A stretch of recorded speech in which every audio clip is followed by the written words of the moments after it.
Like I said, we're giving land out. We want to begin to work very closely with those investors. So if at the end of this season they can begin to prepare the land, do all the things they need to do, before April next year, you will have quite a bit of money being invested in some of these commercial farms. Fantastic, sir. I have this one from Mr. Taiwo Kunjabi. He's saying, what are you going to do to help small, medium scale enterprises to grow?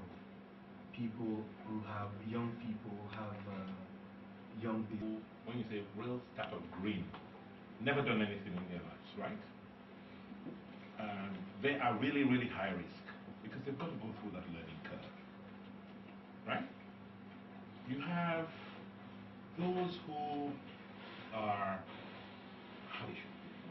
started doing something, but it's really small scale, so they've gone through their mistakes, they know what to do. You see, for the real fresh startup, the reason why it's high risk is that they've never really done it. It's just an idea. They've never really had a privilege and opportunity to work anywhere else. And so it's like how you envisioned it might not always be so. Because I realize that people think that financing is the key. No, financing is the least of your issues. There are all the variables and other inputs in business that if you haven't gone through it, you think, oh, it's just if I have the money. No, I disagree. Because I've been in finance all my life. So I understand clearly that, yes, if the opportunity is right, if the profit is there, a lot of people go for it. But because a lot of people are going for it, a lot of people will make mistakes. So for the small startup, I think the first thing we need to do is to have centers where we help people incubate their businesses. To try to understand what it is. Yes, you have a great idea, but do you know how to keep your books? Do you know how to keep your records? Do you understand the difference between your capital, and your profit? Do you understand how to manage your cash flow? So you've got to help people think about how, to essentially make those businesses, to make those ideas become businesses. For those who already have done started and they've already, they understand the risk, business is about risk. That is much easier because we've already started. That you can now use finance to boost. And that's where I am very interested and excited about women-sponsored businesses. Because women are very, very risk-averse. So when they start, they're not sure about the risk, they don't touch anybody else's money. They use their own money, they make their mistakes, haven't learned. Then all you need to do, and because haven't learned, and because they're risk-averse, they never really want to borrow. You now need to go and begin to encourage them and support them with loans on very easy terms. I keep making the example of this woman I know down the road. In the mornings when I'm coming from the stadium, I like to go run very early in the morning. I see her, I don't stop by, and I see her sometimes with one or two of her sons, depending on whether they're in school or not. She fries akara.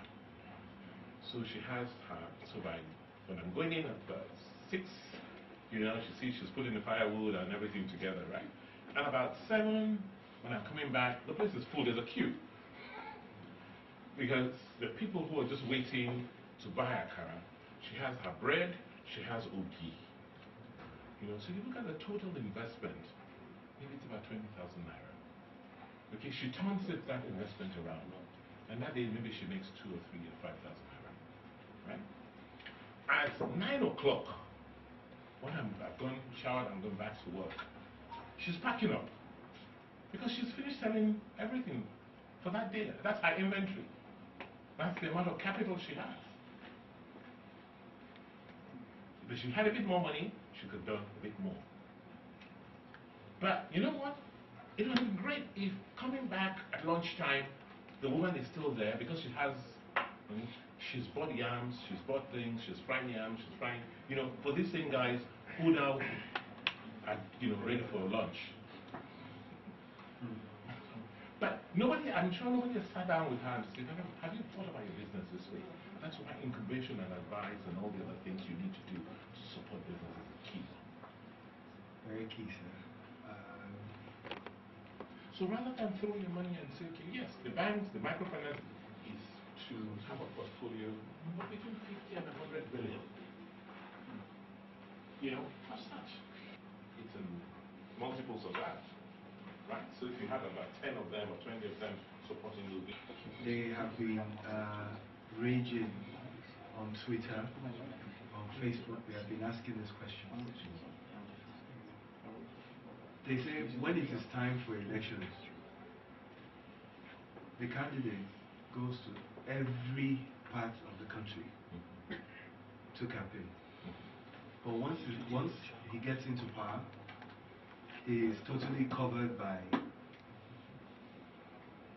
security, inaccessibility, protocols. So the young people want to know, what window are you going to leave open for them to be able to speak to you? They want to be able to talk to you, complain to you, cry to you if there's a problem. So what window? I'm blessed. I think we're lucky that finally the digital revolution is here with us.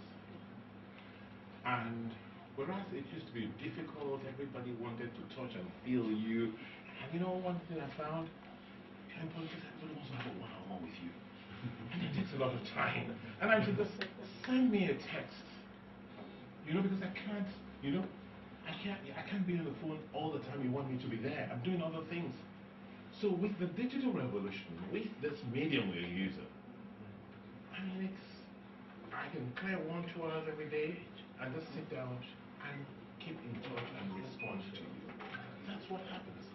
So it's much easier now to reach a wider array of people.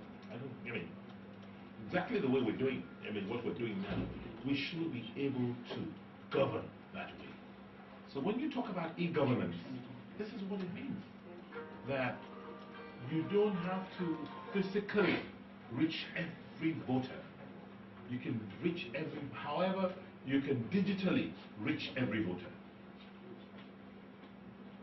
We're going to have call centers. We're going to have call centers. Government has to be accountable. So every phone call that comes to me, when I am signing up, is logged, and every issue raised. And at the end of the week, we'll review and see how much of those we've cleared. Fantastic, sir. And with that said, first thing you say, Europe, or you guys are always going to Europe, or you guys are always going to Libya. And I try my best to I'm serious. I try my best to challenge them and tell them, you haven't even been here. You are just going based on what you hear. There are a lot of hardworking young people here also. Don't just characterize us based on the little ones you hear about. So, but I think it's a problem for us. We can't just be known for Libya, Italy, and stuff like that. So I would like to ask, sir, what are your specific plans to address the branding issue? Yeah, well, thank you. As you know, I'm not going to pretend I have all these answers. We've got to dialogue over this. For me, branding is just not about going to create some fancy images and trying to transmit and relay those images to people. I think for you, branding is about trying to relate to and communicate your reality or your aspirations. 10 years ago, any exercise in rebranding Edo just has been an exercise in deceit, isn't it? Because you're telling people, oh, we are this when we are not. But today we can begin to talk seriously about rebranding. Rebranding because what people perceive of us is different from our reality today. So we want to begin to communicate our current reality. And what's our current reality? That we have a state that's working. a state that has rebuilding its infrastructure and making its infrastructure a 21st century infrastructure. We have a state whose economic situation is fast improving, right? And we have a state that's serious about selling its opportunities. And when it sells, it can actually realize those opportunities. So yes, it's time to begin to rebrand. This is the time to begin to rebrand. But we could not have done it earlier than now, because to have done it would have been an exercise in itself. Thank you. So, particularly the drivers, we want to know the actual role of the ROTA and dual drivers welfare schemes and drivers on bill. Are they cooperatives or government tax collectors? I think, and I believe there's a general consensus that we should pay. We all are responsible for our society. Yeah. And we must contribute to the running of the society. I don't think there's a disagreement. And my view, being the chairman of the IGR committee, I see the numbers. 60 to 65% of the taxes we collect is paid. Direct assessment is a very small component. When I mean direct assessment, the people who are not in formal employment that you have to collect from. So for transportation is huge in this town, as you know, because of our location as a node. And accessing these operators has been difficult. So they've come up with different schemes for themselves as brothers to say, okay, this is how we want to organize ourselves to pay something, because we know we have to. In that bit, there's been, some issues in some cases. But generally, it's not from the tax authorities themselves. It has to do with the internal processes and organization of these bodies, which we will have to look at.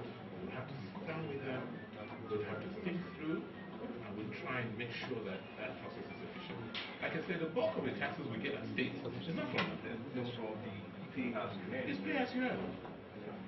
Pay as you earn, licensing, land use, building approvals, and environment.